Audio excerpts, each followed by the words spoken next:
Eu quero, nesse momento, convidar os irmãos a abrirem a Bíblia em Efésios, capítulo 1. Nós hoje vamos iniciar uma série de mensagens sobre a carta do apóstolo Paulo à igreja de Éfeso, né? Nós já tivemos aqui a oportunidade de fazer a exposição, mas na escola bíblica dominical, e senti no meu coração da gente novamente abordar na perspectiva da temática Igreja, a Noiva Gloriosa de Cristo. Nós temos já trabalhado às quintas o estudo sobre o que é a igreja, e nós vamos ter esse ping-pong aí, né, de quinta e domingo, falando sobre o mesmo tema, né? Quinta-feira nós abordamos a essência da igreja, o que é a igreja, e nesse formato aqui de sermão, aos domingos, também vamos falar um pouquinho sobre a igreja do Senhor. Nós vamos dar uma pausa no lecionário que nós trabalhamos, vamos fazer aqui a exposição, e no final nós retornaremos ao calendário. O calendário a gente sempre usa, né? Mas o lecionário, que são os textos que geralmente usamos aos domingos, nós vamos dar um tempo para poder abordar aqui esse assunto que é a questão da igreja do Senhor. Então, Efésios capítulo 1, hoje nós vamos analisar apenas o verso 1, 2 e 3. Diz assim um texto da palavra de Deus: Paulo, apóstolo de Cristo Jesus, por vontade de Deus, aos santos que vivem em Éfeso e fiéis em Cristo Jesus. Graça a vós outros e paz da parte de Deus nosso Pai e do Senhor Jesus Cristo. Bendito o Deus e Pai de nosso Senhor Jesus Cristo, que nos tem abençoado com toda sorte de bênção espiritual nas regiões celestiais em Cristo.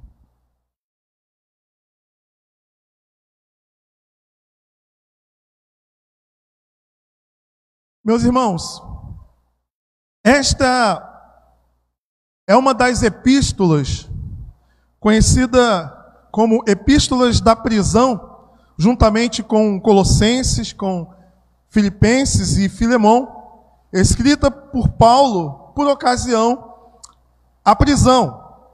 O apóstolo Paulo, ele escreve a carta à comunidade de Éfeso, e se você analisar essa carta, ela tem uma característica muito diferente de outras cartas paulinas. Por exemplo, quando você analisa a carta aos Gálatas ou a carta aos Coríntios, você vai perceber um tom muito de particularidade. Você vê Paulo abordando assuntos pontuais, de problemas da igreja de Corinto, de problemas da igreja da Galácia, mas aqui nós percebemos que essa carta aos Efésios é um verdadeiro tratado teológico em formato de carta. Então você vai perceber que não há aqui nenhum tom específico. Paulo não aborda nenhum tema, de alguma situação que estava ocorrendo ali, problemas da igreja de Éfeso. Então é uma carta geral, escrita por apóstolo Paulo por ocasião à sua prisão,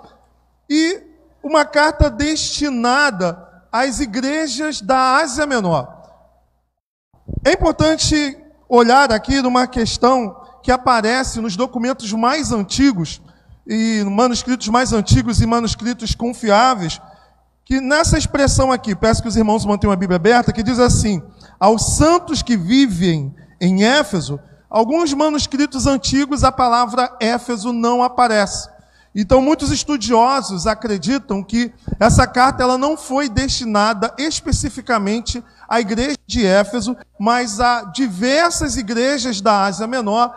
Portanto, à medida que a igreja fazia a leitura da carta, as pessoas assim então pronunciavam o nome da igreja local. É bem possível que isso acontecesse. Por exemplo, Paulo, apóstolo de Cristo Jesus, por vontade de Deus, aos santos que vivem em Colossos, E poderíamos aqui aplicar para os dias de hoje aos santos que vivem em Coelho da Rocha, ou seja, aqui nessa localidade. Possivelmente, essa carta era uma carta circular destinada a diversas igrejas da Ásia Menor, onde é a atual Turquia. Uma outra informação importante aqui é que a igreja de Éfeso, a carta também foi destinada para essa comunidade, e é o que chegou até nós aqui. Essa igreja de Éfeso foi uma comunidade que Paulo participou da sua plantação. Ele passou ali um longo tempo, 3 anos ali em Éfeso, e você vai encontrar o registro em Atos capítulo 19. Se você olhar o capítulo 19 de Atos, você vai ver do trabalho do apóstolo Paulo na região, o avivamento que houve, que se espalhou ali por toda a Ásia Menor. Depois dá uma lida aí, capítulo 19, quando assim então Paulo, ele pregou, o Espírito Santo desceu, fortaleceu aquela comunidade e houve assim, então, um avivamento na região. A igreja de Éfeso é uma igreja que foi pastoreada, né, ali por Paulo durante um tempo, mas também temos aí um outro personagem bíblico muito importante que pastoreou essa igreja. Quem foi? Quem lembra aí? Uma carta destinada a ele. Timóteo, né? Timóteo foi também pastor da igreja de Éfeso, e depois o apóstolo João, né, que você vai encontrar lá no livro de Apocalipse, no finalzinho, o autor do livro de Apocalipse também pastoreou essa comunidade. Algumas informações aqui importantes, né? Lá em Apocalipse, a Bíblia vai nos mostrar que a igreja de Éfeso era uma comunidade, pelo menos no tempo em que João escreveu, né? Era uma igreja ortodoxa, ou seja, tinha uma doutrina sadia, correta. Era uma igreja ortopráxica, ou seja, ela praticava a doutrina correta, mas há uma advertência que nós encontramos no livro de Apocalipse a essa igreja. O que tinha acontecido com essa igreja? Ela havia abandonado o primeiro amor. Mesmo uma igreja, né, que tem uma doutrina correta, mesmo uma igreja que ela é ativa nos seus trabalhos, ela pode, de alguma maneira, estar pecando em não ter aquele fervor inicial quando ela foi plantada. Isso é importante, irmãos, porque, às vezes, né, os primeiros, aqueles irmãos que participaram da fundação, trazem aquela marca, né, aquele ardor em relação ao trabalho. A segunda geração ainda, às vezes, mantém, mas muitas igrejas, quando chegam, né, na segunda geração, aquele fervor, aquilo que, né, estava presente na comunidade assim que ela iniciou, muitas das vezes já foi deixado de lado, e nós encontramos Jesus chamando a atenção dessa igreja. Em relação à cidade, a cidade de Éfeso era uma cidade muito importante, né? Era uma grande capital ali da Ásia Menor, uma cidade de importância comercial, era uma cidade de importância política e também uma cidade de grande importância religiosa. Havia ali uma das 7 maravilhas do mundo, que era um templo dedicada à deusa Diana, ou Artemis, né? Diana de Éfeso. E era um culto ali muito famoso a essa divindade. E havia uma prostituição, não uma prostituição como nós conhecemos hoje, mas uma prostituição cultual, né? De pessoas, mulheres que se prostituíam em culto a Diana de Éfeso. Portanto, a igreja estava numa localidade com grandes desafios. Nós vamos, a partir dessas informações e dos versos aqui 1, 2 e 3, nós vamos meditar no tema de hoje, que é a natureza da igreja de Cristo, a partir então desses 3 versos que nós acabamos de ler. Nós vamos encontrar logo no início, eu peço que os irmãos mantenham o texto aberto, nós vamos encontrar aqui a seguinte expressão: Paulo, apóstolo de Cristo Jesus, por vontade de Deus. O que é importante nós extrairmos aqui desse texto? Primeiro, Paulo aqui se apresenta, né? O apóstolo Paulo, o apóstolo, né, que foi assim chamado pelo Senhor. E ele vai dizer, Paulo, apóstolo de Cristo Jesus, né, por vontade de Deus. Isso significa dizer que o apostolado de Paulo, ele não foi algo que a igreja inventou. Você encontra hoje muitos apóstolos, mas apóstolos que a igreja levantou, ou pessoas que da noite para o dia decidiram, né, se tornarem assim apóstolos e foram lá e se credenciaram, se filiaram a alguma convenção apostólica mundial, e nós encontramos hoje diversos apóstolos nomeados pela igreja. Mas o que nós aprendemos aqui na Bíblia é que o apóstolo não é alguém que a igreja nomeia, não é alguém que a igreja vai lá e dar o título, mas apóstolo é alguém que o próprio Deus, o próprio Senhor o chama para ser assim então apóstolo. Portanto, sabemos que não há apóstolos nos dias atuais. A palavra apóstolo quer dizer enviado, né? É claro que no sentido de missionário, se usar a palavra apóstolo no sentido de missionário, tudo bem, mas o sentido que muitas igrejas usam hoje de alguém que tem uma palavra, né, para a igreja nacional ou para a igreja mundial, nós precisamos entender que não mais existe apóstolo, né? Como diz reverendo Augusto Nicodemos, apóstolo bom é apóstolo morto, né? Por quê? Porque o último apóstolo, ou seja, o último portador de uma revelação que a gente está dizendo aqui é verdades acerca de Deus e da sua vontade para o seu povo, foi o apóstolo João. Ou seja, tinha um grupo dos 12 e mais Paulo, que é o apóstolo chamado fora de tempo, segundo ele mesmo, né? E havia aqueles outros ali que também recebiam títulos de apóstolos, mas eram pessoas diretamente ligadas aos apóstolos. Havia, assim então, para ser apóstolo, algumas credenciais, algumas exigências. E nenhum apóstolo hoje, atual, cumpre as exigências para ser um apóstolo segundo as Escrituras. Então, Paulo coloca aqui, Paulo, apóstolo de Cristo, segundo a vontade de Deus. Não é segundo a vontade da denominação, não é segundo a vontade da pessoa, não é segundo a vontade, né, de uma determinada convenção. E aí nós podemos avançar aqui. O texto diz, Paulo, apóstolo de Cristo Jesus, por vontade de Deus. E aqui nós vamos encontrar o primeiro ponto da nossa reflexão. A natureza da igreja de Cristo. A igreja de Cristo é uma igreja local. É uma igreja local. O texto vai dizer, por vontade de Deus, aos santos que vivem... Quem está escrito? Em Éfeso. Aos santos que vivem em Éfeso. E aí quando nós falamos de santo, santo aqui não é alguém que foi canonizado pela igreja porque chegou a atingir um grau de perfeição. Santo aqui são todos os batizados, todos os cristãos, todos que fazem parte da igreja, são chamados de santos. E aqui é importante nós observarmos que existem duas questões que precisamos ter em mente. A primeira é de que há uma característica do santo que é alguém que tem uma posição, no sentido de que cada um de nós que fomos batizados, que temos Cristo como Senhor e Salvador, nós somos santos porque a palavra santo quer dizer separado, quer dizer o quê? Consagrado. Ou seja, Deus nos separou, nos tirou da vida que nós tínhamos antes, da vida de pecado, de vivermos para nós mesmos, para formar uma assembleia, uma eclésia, uma igreja. A palavra igreja, irmãos, é uma palavra grega chamada eclésia. E essa palavra, ela é tirada do mundo antigo, da Grécia Antiga, porque eclésia significava pessoas que eram chamadas de suas casas para compor uma assembleia, mas não era uma assembleia religiosa. Era uma assembleia de cidadãos atenienses, de pessoas que eram cidadãs e que elas faziam parte, né, tinham essa cidadania e exerciam essa cidadania formando uma assembleia, no sentido de que elas se reuniam para tomar decisões para a vida pública. A palavra, então, eclésia, ela é aplicada para a igreja, não no sentido missionário. Tem muita gente que diz assim, não, a igreja é chamada para fora. Claro que a igreja é chamada para fora, mas a palavra eclésia não quer dizer isso.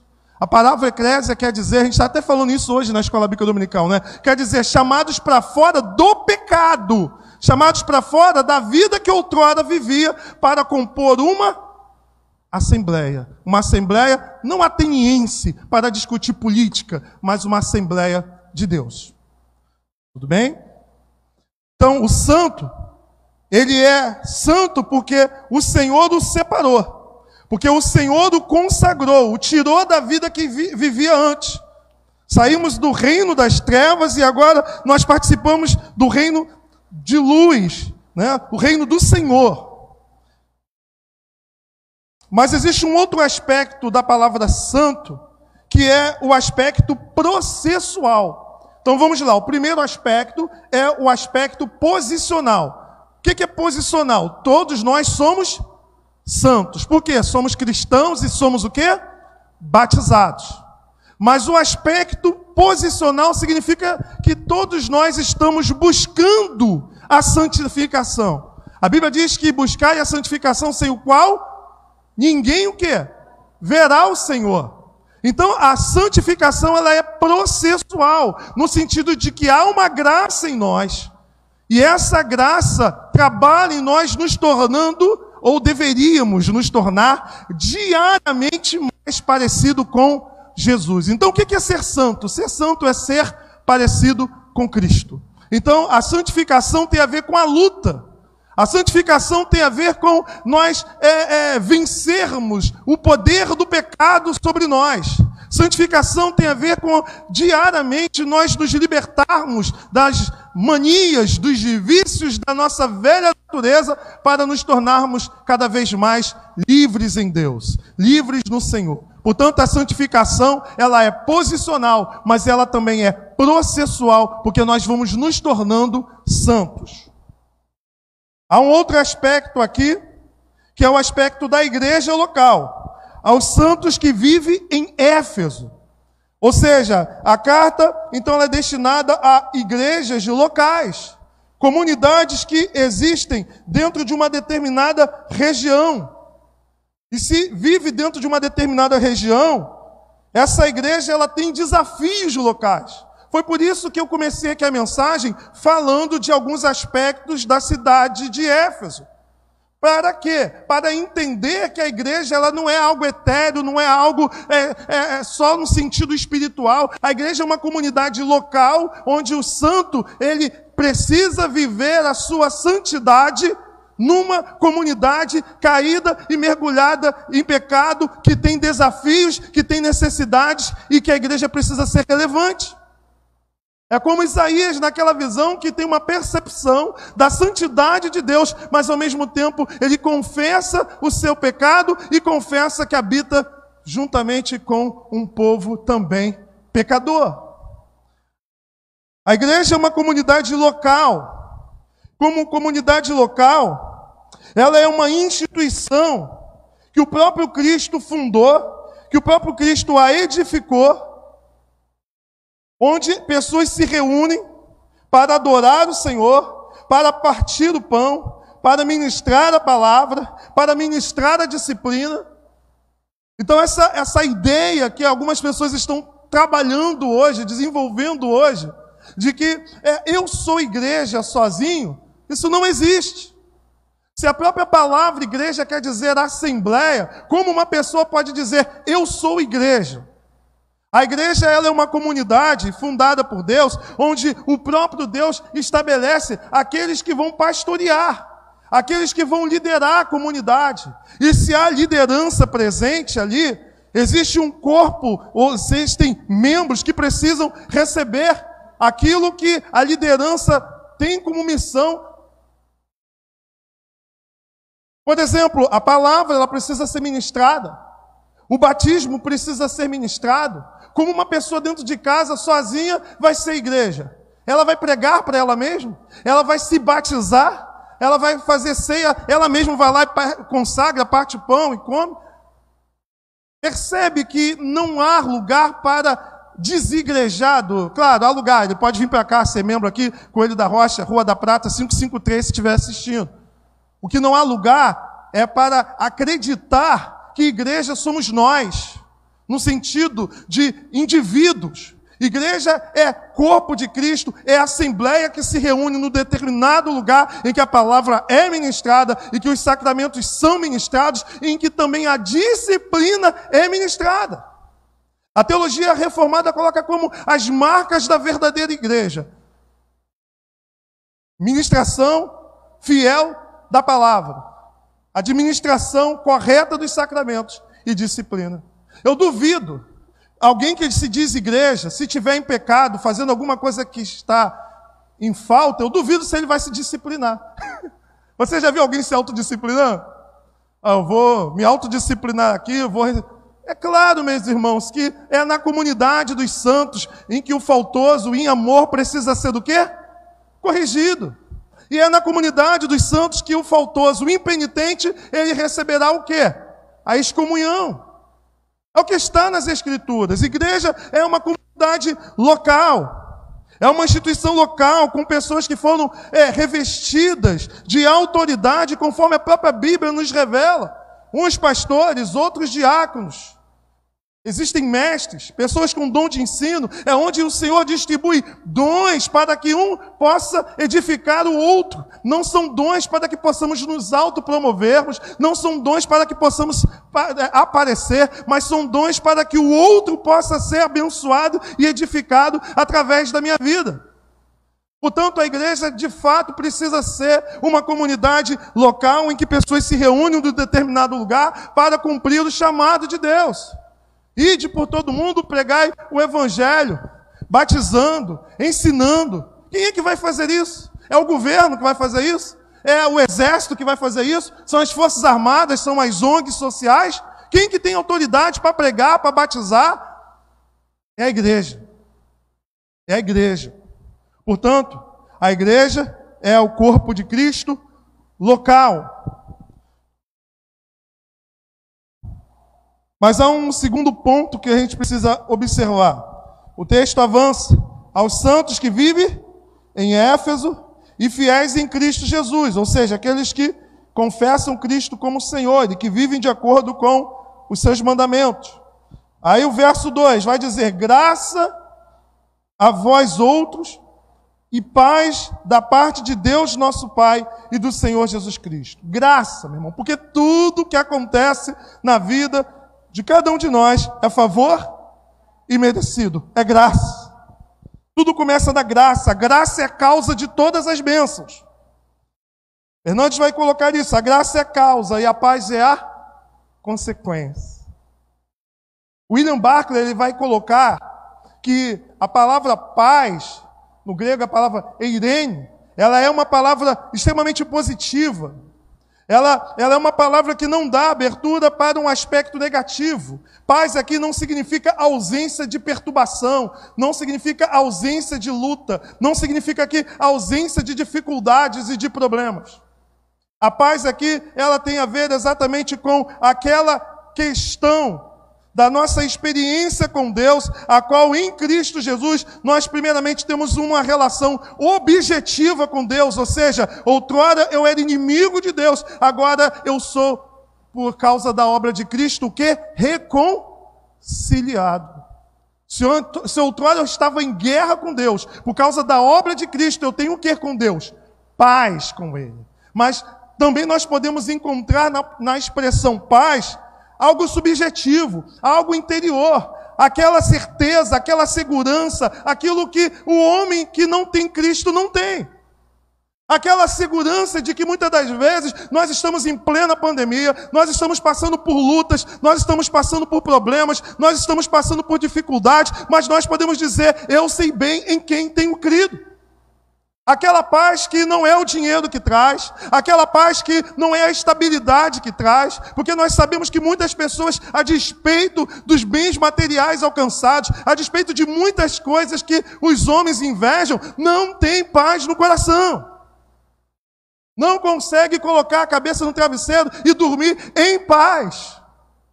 Então essa paz que o texto está dizendo, que é algo positivo, ela é fruto da graça de Deus em nós. Ela é objetiva porque ela nos reconcilia com Deus. E ela é subjetiva, ela é pessoal, porque ela traz algo ao nosso coração que aquele que está lá fora não tem no coração. Essa certeza de que a despeito das lutas, nós temos as doces consolações do Espírito Santo. A despeito dos problemas, nós podemos até, muitas das vezes, orar e colocamos nas mãos do Senhor e falamos: olha, Senhor, seja feita a tua vontade. E nem sempre a vontade de Deus, ela é aquilo que nós desejamos. Mas quando nós temos comunhão com o Senhor, quando temos vida de oração, mesmo quando Deus diz não, nós temos no nosso coração paz. Nós temos paz. Olha, por exemplo, a experiência da igreja de Atos. A igreja lá em Atos orou pelo apóstolo Pedro. O apóstolo Pedro foi preso, a igreja orou.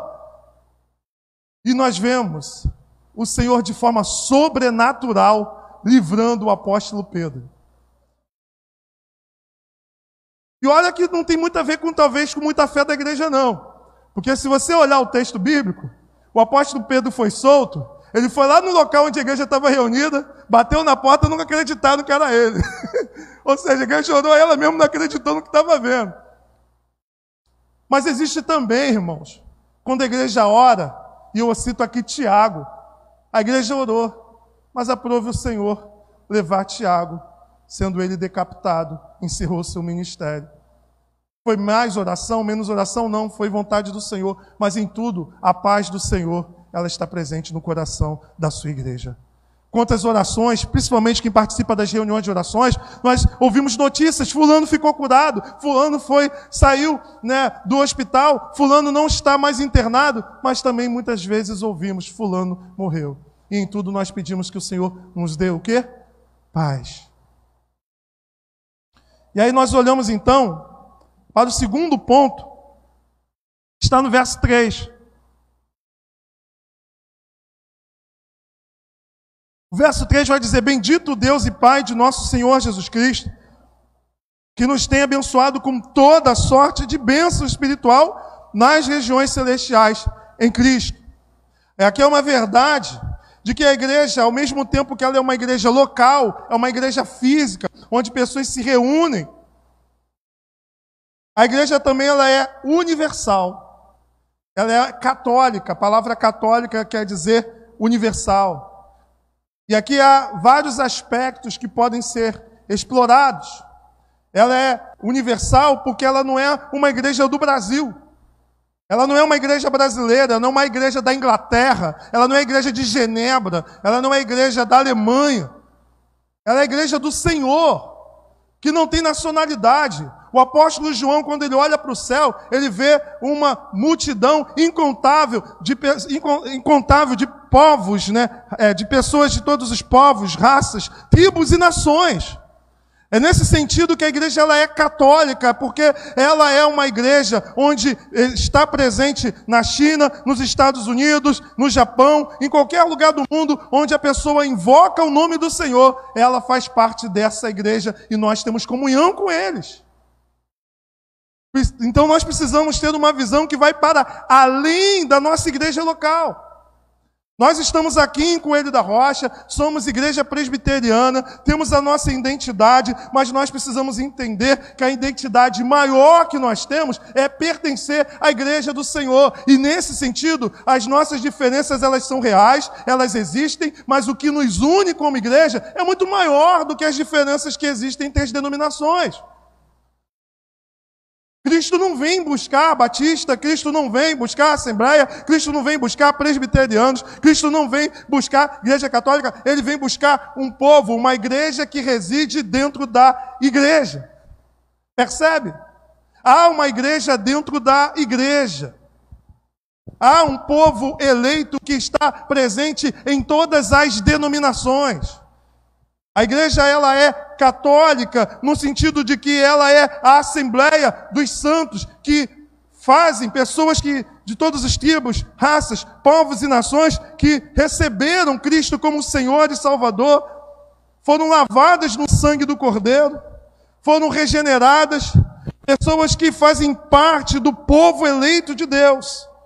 E é nesse sentido que a igreja ela é universal e nós precisamos ter uma visão para além da nossa igreja. Nós precisamos ter uma visão para além da nossa denominação. Nós precisamos entender que a nossa comunhão é em Cristo e é maior do que aquilo que nos diferencia. É por isso que nós aqui temos o hábito de fazer a leitura do credo apostólico. Por quê? Porque o credo apostólico é o resumo da fé da igreja. Ah, é uma reza, pastor Nilson? Não é uma reza. É um resumo da nossa fé. Se você pegar a declaração de fé da Igreja Assembleia de Deus, da Convenção Geral das Assembleias de Deus, você vai ver lá no documento o credo apostólico, o credo que foi lido na semana passada, o credo niceno. É o resumo da fé da Assembleia de Deus, é o resumo da fé da Igreja Presbiteriana. Ainda que alguns irmãos não façam a leitura no culto, mas é o resumo daquilo que eles acreditam. Nós fazemos porque é um modo que nós temos de quê? Massificar os pontos principais daquilo que cremos. Pede para um irmão da Batista, pede para um irmão da Assembleia de Deus ler o credo e pergunta se ele acredita. Você acredita em Deus Pai Todo-Poderoso? Ele vai dizer que sim. Você acredita em Jesus Cristo, seu único Filho? Ele vai dizer que sim. Você acredita no Espírito Santo? Quem vai discordar do que está escrito ali? É o que nos une, é o que há de maior, é o que há de essencial na fé. Eu creio na igreja una porque ela é única. Isso nos faz lembrar que, por mais que eu seja batista, por mais que eu seja presbiteriano, a minha igreja, ela não é a igreja. Ela é uma agência da igreja presente na terra para fazer a obra do Senhor. A igreja é uma só. Porque o corpo de Cristo ele é um só. Há um só corpo. Há uma só fé. Há um só batismo. Por isso que nós não batizamos de novo, porque só há um batismo. Você só entra na comunidade do povo de Deus uma única vez. E não mais de uma vez. Rebatizar é ir contra aquilo que está na palavra do Senhor.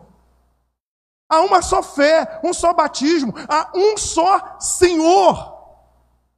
A igreja ela é una. E ao mesmo tempo ela é o quê? Santa. Ah, mas eu vejo tantos pastores fazendo coisas erradas. Eu vejo tantos escândalos. Ao longo da história, a igreja fez tantas coisas ruins. Mas é como diz um pensador, quando nós estudamos história da igreja, nós não devemos olhar para os erros como referência do que é a igreja. Se você for estudar a história da arquitetura, você vai usar como referência na história da arquitetura os arquitetos que fizeram cair as suas construções ou os melhores arquitetos que existem? Hein? Essa igreja que tem erros, que tem homens falhos, é a igreja por onde passou Paulo, é a igreja por onde passou homens como Agostinho de Hipona, é a igreja onde passou homens como, por exemplo, Francisco de Assis, Tomás de Aquino, Lutero, João Calvino, John Wesley, Jonathan Edwards, tantos homens que você olha a história desses homens e você vê piedade, você vê homens que contribuíram para o nosso crescimento através da sua vida e através também das suas reflexões teológicas. Portanto, quando nós olhamos para a história da igreja, por mais que venham ter erros, nós precisamos olhar para a história dos grandes homens que nos inspiram a viver uma vida de santidade.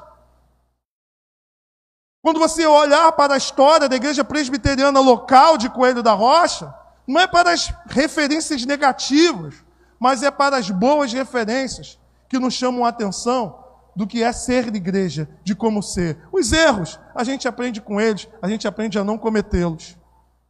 Portanto, a igreja ela é universal. Ela é universal porque ela está espalhada no mundo e, ao mesmo tempo, ela é uma igreja composta não apenas daqueles que aqui estão, mas daqueles que também já foram. Porque aqueles que morreram, aqueles que faleceram, mas faleceram na fé, os nossos irmãos que morreram na fé, irmãos tanto da igreja de Coelho da Rocha, como os irmãos que morreram na primeira perseguição na história da igreja, nos primeiros séculos, todos eles fazem parte da mesma igreja, do mesmo corpo, e estão todos eles reunidos na Assembleia Universal, na igreja triunfante. E aqui então há dois ensinos teológicos, a igreja triunfante e a igreja militante. Quem é a igreja militante? Somos nós que estamos aqui na terra militando. Quem é a igreja triunfante? Aqueles que já estão no Senhor. A igreja visível, a igreja local, a igreja invisível, são todos aqueles que foram lavados e remidos no sangue do Cordeiro, que encontraram em Cristo Jesus a esperança para a sua vida. Nesse sentido, infelizmente, o número de pessoas que estão aqui não é o mesmo número do que está lá. Entende? Nem todos que estão inscritos no livro de rol de membros da igreja local fazem parte da igreja universal. Por último, a igreja é a assembleia revestida de autoridade e tem todos os instrumentos para cumprir a sua missão. Bendito Deus Pai de nosso Senhor Jesus Cristo, que nos tem abençoado com toda sorte de bênção espiritual. Nós cantamos aqui, porque esse texto, principalmente na semana que vem, nós vamos olhar aqui a Trindade atuando diretamente na salvação. Por isso, glória a Deus, né? Glória a Cristo, glória ao Espírito Santo, porque Ele nos abençoou com toda sorte de bênção espiritual. Isso significa dizer que tudo que a igreja precisa no universo espiritual, ela já tem, ela já recebeu. Veja que Paulo não está falando das riquezas terrenas, não está falando da bênção da estabilidade, ele não está falando da bênção do emprego, ele não está falando da bênção daquilo que é transitório, daquilo que passa. Ele está falando da bênção que é para a eternidade. E olha o quanto nós somos abençoados. Outrora nós estávamos no mundo. Outrora nós vivíamos uma vida errante. Outrora nós vivíamos uma vida de pecado. Mas em algum momento, o Espírito Santo nos tocou.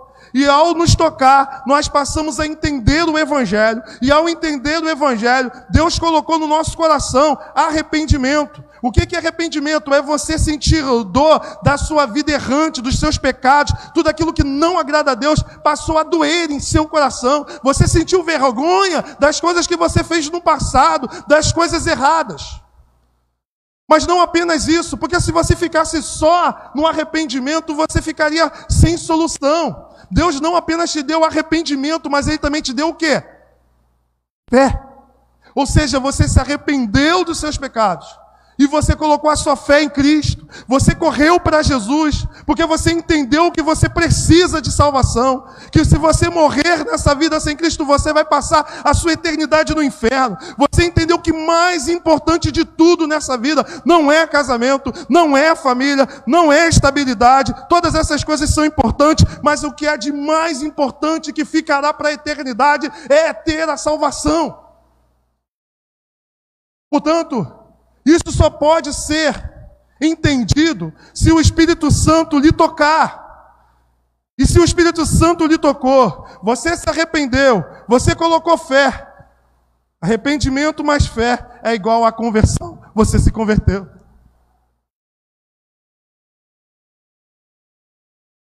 Não apenas isso. No momento em que você se converteu, você colocou a sua fé em Jesus. Isso significa dizer que agora você entende que precisa de um Salvador, que a lei do Senhor você não consegue cumprir. Deus te criou para que você pudesse expressar quem de fato Ele é, mas você percebe que você é pecador e não consegue ser perfeito.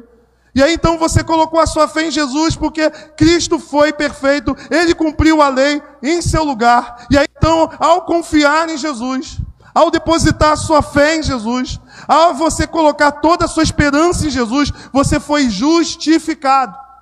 Ou seja, Deus olha para você e não mais te vê como condenado. Deus olha para você e não mais te vê como um devedor. Deus olha para você e não te vê mais como alguém que será punido para toda a eternidade, porque você pôs a sua fé, pôs a sua confiança em Jesus e recebeu a salvação. Isso se chama justificação. E uma vez que o Espírito Santo te tocou, te justificou, você foi separado por Deus para uma vida nova. Aquela vida que você vivia no passado errante, aquela vida que você vivia carnal, para satisfazer a sua carne com os membros do seu corpo, agora o seu corpo, ele serve para glorificar a Deus, para servir ao próximo, para adorar ao Senhor através do trabalho, da edificação das vidas. Portanto, o Senhor te separou. E você está num processo que nós chamamos de santificação. Isso não significa dizer que você busca ser perfeito com seus próprios esforços, sem a ajuda de Deus, não. Há uma graça de Deus que te capacita a vencer o pecado. Se você é fofoqueiro, há uma graça de Deus que te ajuda a segurar a sua língua. Se você é alguém promíscuo ou vivia uma vida de promiscuidade, há uma graça de Deus que te ajuda a se libertar disso. Se você é alguém preso em vícios, há uma graça de Deus. Existem bênçãos do Senhor que te possibilita, que te capacita a viver uma vida diferente, uma vida liberta, uma vida diferente daquela que outrora você vivia. Santificação é o quê? É o poder do pecado que ainda está presente em nós, mesmo depois da nossa conversão, não mais exerce domínio. É o poder do pecado sendo diminuído na nossa vida. É mudança de vida. É transformação de caráter. Por isso que a Bíblia diz que aquele que está em Cristo é o quê? Nova criatura. Não é possível que alguém que tem de fato uma vida com Deus viva como não tivesse. Santificação. Mas há uma última bênção que nós ainda não recebemos, que é a glorificação. É quando Cristo voltar e se cumprirá em nós tudo aquilo que o Senhor prometeu, seremos perfeitos em Cristo. Portanto, da nossa conversão até a volta de Cristo, nós estamos num processo que chamamos de santificação. Quando nós nos convertemos, nós fomos batizados com o Espírito Santo. O Senhor nos deu o Espírito Santo, nos inseriu no corpo de Cristo e o Espírito habita em nós. Esse Espírito que habita no seu coração, no meu coração, é Ele que nos dá dons para servir o outro. Esse Espírito é Ele que no momento de luta, de dificuldade, Ele nos fortalece. Quantos aqui já passaram por momentos tão difíceis que você pensou, acho que eu não consigo passar por isso? Ou se você soubesse o que você iria passar, você diria, olha, eu não vou resistir. Mas quando você passou, você percebeu algo sobrenatural acontecendo que te manteve de pé. Quantos aqui já passaram por isso? Levanta a mão. Quantos aqui já tiveram experiência de ter que tomar uma decisão muito importante e você, em algum momento, percebeu que o Espírito Santo estava te guiando a fazer a coisa certa? Isso se chama, meu irmão, a presença do Consolador, do Paráclito. A Bíblia chama o Espírito Santo de Paráclito, quer dizer Consolador, Ajudador, Auxiliador, Advogado. Tudo isso o Espírito Santo é na nossa vida. O que nós precisamos como igreja? Tudo que nós precisamos como igreja, nós já temos no Senhor. Nós já fomos abençoados no passado com toda a sorte de bênção espiritual. Portanto, nós como igreja podemos fazer o que a igreja foi destinada a fazer, porque é o Senhor que nos capacitou a realizar a sua obra. Por isso nós precisamos deixar de ser tímidos. Por isso nós precisamos ser ousados. Por isso nós precisamos pedir ao Senhor que nos dê entendimento da sua vontade para a nossa vida, para a vida da igreja local, para que nós possamos cumprir o nosso propósito. Portanto, nós vimos aqui então nessa noite que a igreja de Cristo é uma igreja local. A igreja de Cristo é uma igreja universal. A igreja de Cristo é o corpo de Cristo capacitado, revestido da autoridade do Senhor para cumprir o seu propósito. Aplicação para a gente encerrar. Por que é importante nós congregarmos? Por que é importante estarmos em comunhão na igreja local?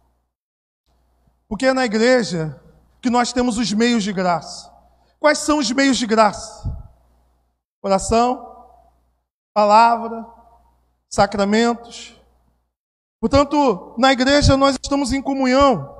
E tudo isso é importante, porque na comunhão o Senhor ordena a bênção. Na comunhão o Senhor ministra aos nossos corações. Quantas vezes você já pensou em não vir para o culto, porque você estava com dificuldade, você estava atormentado, você não estava afim. Como às vezes o pastor também não está afim. Eu já fui para o culto arrastado, porque eu tinha que dirigir e por isso que eu fui. Mas quantas vezes você já foi para o culto arrastado e naquele culto o Senhor falou profundamente o seu coração e você saiu completamente diferente do modo como você entrou? Levanta a mão. Quantos já tiveram essa experiência? Eu já tive várias vezes, meus irmãos. Várias vezes. Várias. E nesse sentido, Se você tivesse ficado em casa vendo o Faustão, certamente você não teria sido renovado. Portanto, irmão, qual é a aplicação de pertencer à igreja local? Na igreja local, os meios de graças estão ali disponíveis para o nosso crescimento. Não deixe de congregar. Segunda aplicação, a importância de nós compreendermos a catolicidade da igreja. Nós somos muito mais do que igreja presbiteriana, nós pertencemos ao corpo de Cristo. Por mais que haja diferença entre as igrejas, nós precisamos buscar aquilo que há em comum e entender que temos irmãos e irmãs de outras comunidades, outras tradições que fazem parte do mesmo corpo de Cristo. Precisamos ter essa visão para além da nossa igreja local, a visão da igreja universal. Há crentes espalhados em todo lugar do mundo. Nós precisamos orar por todos os nossos irmãos. Infelizmente, existem igrejas que já se desviaram tanto da palavra, mas muitas das vezes existem pessoas lá dentro daquelas igrejas que são servas do Senhor e que muitas das vezes estão lá lutando para que a igreja ela possa voltar ao que ela era antes, ou para purificá-la.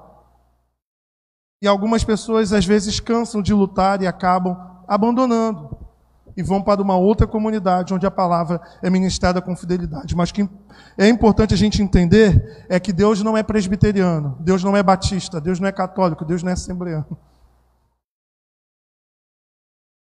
Por último, nós precisamos aplicar aquilo que já foi falado aqui. Se Deus nos deu todas as bênçãos necessárias, todas as bênçãos espirituais, na região celestial, ou seja, a igreja, embora ela esteja aqui na terra, ela também está no céu.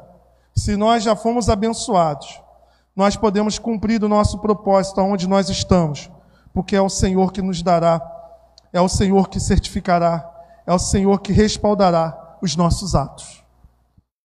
E aí a gente precisa pensar aos santos que vivem em Éfeso, aos santos que vivem em Coelho da Rocha. Éfeso era uma cidade comercial, era uma cidade com forte idolatria, com prostituição.